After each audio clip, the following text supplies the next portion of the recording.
जय माता दी दोस्तों, आने वाली वट सावित्री व्रत के लिए आप सभी माताओं बहनों को ढेर सारी शुभकामनाएं। भगवान श्री हरि विष्णु आपकी जोड़ी हमेशा सलामत रखें और आप जीवन पर्यंत अपने पति की लंबी आयु के लिए वट सावित्री का व्रत करती रहें, यही कामना करती हूँ। और इसी कामना के साथ आज का जो वीडियो है वो मैं शुरू कर रही हूँ। दोस्तों, आज के वीडियो में मैं बात करने वाली हूँ वट सावित्री व्रत के बारे में। जैसे कि साल 2025 में वट सावित्री का व्रत आने वाली 26 मई दिन सोमवार को पूरी विधिवत रूप से मनाया जा रहा है। ऐसे में बहुत सारी ऐसी बहनें जो पहली बार इस व्रत को करना चाहती हैं, उनके मन में ये प्रश्न है कि पहली बार इस व्रत को उठाएं या ना उठाएं। तो बिल्कुल आप पहली बार इस व्रत को उठा सकती हैं। इस वर्ष किसी भी प्रकार का कोई भी खरमास, मनमास इत्यादि नहीं लगा हुआ है, तो आप इस व्रत को कर सकती हैं। जो बहनें किसी कारण बस प्रेगनेंसी के चलते या बच्चे छोटे हैं या कई बार कहीं हम प्रदेश में होते हैं, बहुत सारी समस्याएं होती हैं, वो बहनें व्रत छोड़ चुकी हैं, दोबारा से इस व्रत को करना चाहती हैं, तो ऐसी बहनें भी वट सावित्री का जो व्रत है वो इस वर्ष उठा सकती हैं। जो बहनें पहली बार इस व्रत को कर रही हैं, वैसे मैंने संपूर्ण जानकारी जो है वो डाल दी वीडियो में, एक बार फिर से रिपीट कर रही हूं ताकि आप सबको समझ में आ जाए और आप वट सावित्री व्रत में कोई गलती जो है वो ना करें। जो बहनें पहली बार इस व्रत को करेंगी, उनको शादी का जोड़ा, शादी का लहंगा, शादी की साड़ी जो भी है वो आपको पहनना है। अगर नहीं है तो जो भी साड़ी आपके पास है वो आप पहन लीजिए। कोशिश करिए कि शादी का जोड़ा, शादी का लहंगा ही पहने पहली बार अगर व्रत को कर रही हैं तो। और नहीं है, मान लीजिए बहुत सारी बहनें प्रदेश चली गई हैं तो उनके पास नहीं है इस समय, तो उनको ऐसा लग रहा है कि अगर नहीं है तो क्या व्रत ना करें, तो ऐसी दिक्कत नहीं है, व्रत आपको करना है। जो भी साड़ी है वो आप पहन सकते हैं। बहुत सारी बहनों के ये भी मन में प्रश्न आ रहे हैं कि हम इस व्रत को मायके से उठाएं, ससुराल से उठाएं या हम प्रदेश में भी उठा सकते हैं। तो देखिए, जब हम पति की दीर्घायु की कामना को लेकर कोई व्रत करते हैं तो हमें बहुत अधिक सोचने की आवश्यकता नहीं होती है। अगर आपके घर की परंपरा है कि आप मायके से इस व्रत को उठाएं तो आप मायके में हैं तो उठा सकते हैं। अगर आप मायके में नहीं है, आप ससुराल में हैं, तो आप वहां से भी आप व्रत को उठा सकती हैं।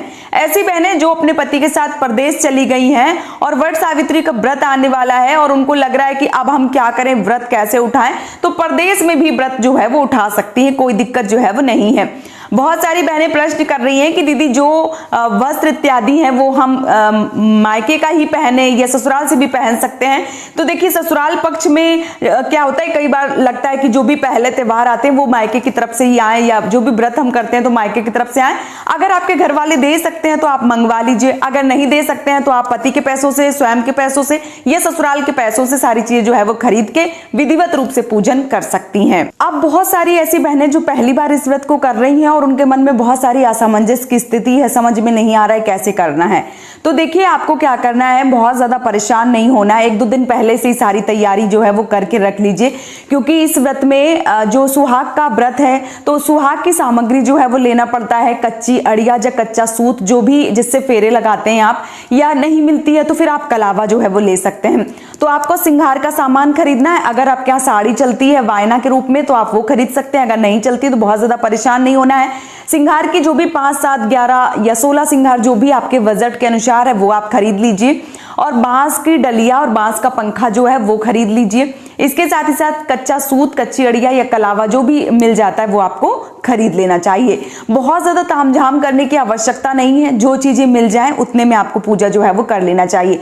कई बार बहनें प्रश्न करती हैं, दीदी हम बाहर हैं प्रदेश में और जो चीजें हैं वो नहीं मिल, तो ऐसे में हमें क्या करना चाहिए। तो आपको जो मिल जाता है उससे आपको जो पूजा पाठ है वो कर लेना चाहिए।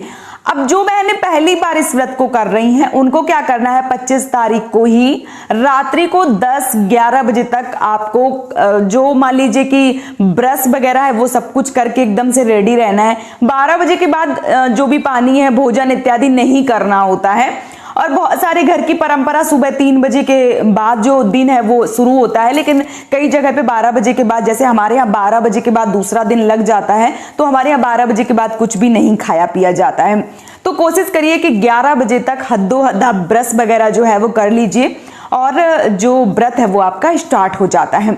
अगले दिन जिस दिन व्रत होगा उससे 1 दिन पहले यानी कि 25 तारीख को ये सारी चीजें जो है वो आपको करना है। खाना थोड़ा जल्दी खा लेना है और 11 बजे तक आपको ब्रश वगैरह जो है वो कर लेनी है। जब आप सोने जाएं उससे पहले आपको चने और जो चावल होते हैं वो भिगो देने होते हैं, क्योंकि चावल का ऐपन बनता है और जो चने होते हैं वो निगले जाते हैं। तो ये सारी चीज जो है वो रात में ही आपको भिगो देनी होती है। अगले दिन आपको स्नान ध्यान करके व्रत का संकल्प लेना होता है और जो भी आपके घर की परंपरा होती है उस प्रकार से स्नान ध्यान करने के बाद में जो भी जैसे गुलगुले हो गए या बरगदाही जो बनती है आटे की या बेसन की मीठी वाली, वो हलवा पूड़ी, जो भी आपके घर की परंपरा है वो चीजें जो है वो आपको बना लेनी चाहिए। फिर 16 सिंगार जो है वो आपको करके पूरे अच्छे से तैयार होके वट वृक्ष के नीचे बैठकर पूरी विधिवत रूप से पूजन अर्चन जो है वो आपको करना चाहिए, क्योंकि ये जो व्रत है वो बहुत ज्यादा महत्वपूर्ण है। पति की दीर्घायु की कामना को लेकर किया जाता है, तो इसमें किसी भी प्रकार का कोई भी रिस्क ना लें। कोशिश करें कि वट वृक्ष पर ही जाकर पूजा करें, क्योंकि वट वृक्ष की जो आयु होती है वो बहुत लंबी होती है और जब हम वट वृक्ष के नीचे बैठकर पूजा करते हैं तो जो हमारे पति हैं उनकी आयु जो है वो दीर्घायु होती है, इसलिए वट वृक्ष के नीचे ही बैठकर पूजा जो है वो करनी चाहिए। अगर कोई समस्या है, कोई दिक्कत, कोई परेशानी है, आपके पास पेड़ नहीं है, या मान लीजिए कि आप कहीं प्रदेश में हैं, आपको पेड़ नहीं मिल रहा है, या बच्चे छोटे हैं, या प्रेगनेंसी है, जो भी चीजें हैं, ऐसे में आप घर पे वट की डाल जो है वो मंगवा के विधिवत रूप से पूजन अर्चन जो है वो कर सकती हैं। और अभी हाल ही में नर्सरी में पेड़ वगैरह जो है वो मिलते हैं, तो आप अपनी सुविधा के अनुसार देख लीजिए कि आपको क्या करना है और कैसे करना है, तो उस प्रकार से भी आप कर सकते हैं। अब आपको वट वृक्ष के नीचे बैठकर विधिवत रूप से पूजन अर्चन करना चाहिए। किस प्रकार से करना चाहिए उसके लिए मैंने वीडियो जो है वो पूजा विधि वाला डाला है, आप देख सकते हैं और उससे आपको संपूर्ण जानकारी जो है वो मिल जाएगी। उसी प्रकार से आपको पूजन जो है वो कर लेना चाहिए। जब आपका पूजन जो है वो समाप्त हो जाता है तो आपको कथा जो है वो जरूर पढ़नी चाहिए या सुननी चाहिए। कथा के बिना ये जो व्रत है वो अधूरा माना जाता है, क्योंकि जब आपको कथा जो है वो सुनेंगे ही नहीं तो व्रत समझ में नहीं आएगा कि क्यों किया, किसके लिए किया, कैसा हुआ, कुछ नहीं समझ में आएगा। इसलिए आपको कथा जो है वो आपको अवश्य रूप से सुननी है। इसके बाद आपको क्या करना है, जब कथा हो जाती है तो जो चने होते हैं और जो वट का फल होता है वो निगले जाते हैं वट वृक्ष के नीचे ही बैठकर, तो वो आपको निगल लेना है। उसके बाद घर वापस आना है और अपने पति का पूजन जो है वो करना है। बहुत सारे लोगों के मन में ये प्रश्न आ रहा होगा कि जो व्रत है या पूजन जो है वो हमें किस दिन करना है, तो ये 26 तारीख को ही करना है। अमावस्या तिथि जो है वो 12 बज के दोपहर को 12 बज के 11 मिनट पर आरंभ होगी और अगले दिन यानी कि 27 मई को सुबह 8 बज के 31 मिनट पर समाप्त हो रही है। क्योंकि इस बार सोमवती अमावस्या का संयोग बना है, तो बहुत ही ज्यादा शुभ संयोग बन रहा है और 26 तारीख को ही आपको पूजन अर्चन जो है वो करना है। कई बार बहनें प्रश्न कर रही हैं कुदिया तिथि के हिसाब से जो व्रत है वो 27 तारीख को ही मान्य है, तो क्या हम पूजन जो है वो कर सकते हैं? तो देखिए, सोमवती अमावस्या अगर नहीं पड़ती तो फिर ये जो व्रत है वो आप मंगलवार को रख सकते थे, यानी कि 27 तारीख को रख सकते थे। क्योंकि इस वर्ष सोमवती अमावस्या पड़ी है तो आपको ये जो व्रत है, ये पूजन है, वो आपको 26 तारीख को ही करना है।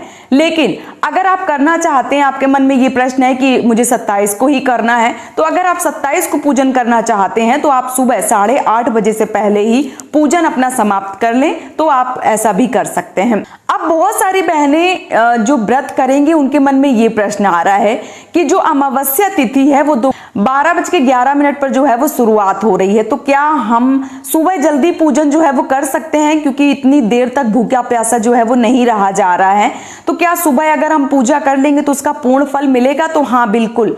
अगर आपका शरीर सामर्थ्य के अनुसार नहीं है या आप इतनी देर तक प्यासे नहीं रह सकते हैं, क्योंकि गर्मी सच में बहुत ज्यादा है, और जो नहीं रह सकते हैं उनको 12 बजे से पहले ही पूजा जो है वो कर लेना चाहिए। आपको पूर्ण फल की प्राप्ति होगी। ऐसा नहीं है कि पूर्ण फल नहीं मिलेगा, आपको पूर्ण फलों की प्राप्ति होगी। वो चाहे वट सावित्री का व्रत हो गया, चाहे वो सोमवती अमावस्या हो गई, दोनों का पूजन अर्चन या इसके साथ ही साथ दान पुण्य जो भी आप करना चाहते हैं आप कर सकते हैं। इसमें किसी भी प्रकार का कोई भी दोष या कोई भी दिक्कत परेशानी जो है वो नहीं है। तो उम्मीद करती हूं कि ये वीडियो आप सबको अच्छे से समझ में आ गया होगा और आपको संपूर्ण जानकारी पसंद आई होगी। वीडियो पसंद आया तो आप हमें सब्सक्राइब कर सकते हैं चैनल को, और वीडियो को लाइक कर सकते हैं, ताकि आप पूजा पाठ से जुड़ी समस्त जानकारी जो है वो इस चैनल पर प्राप्त करते रहें। इसलिए आपको सब्सक्राइब जो है वो जरूर करना चाहिए। आप सभी माताओं बहनों को एक बार फिर से वट सावित्री व्रत की ढेर सारी शुभकामनाएं। जय माता दी।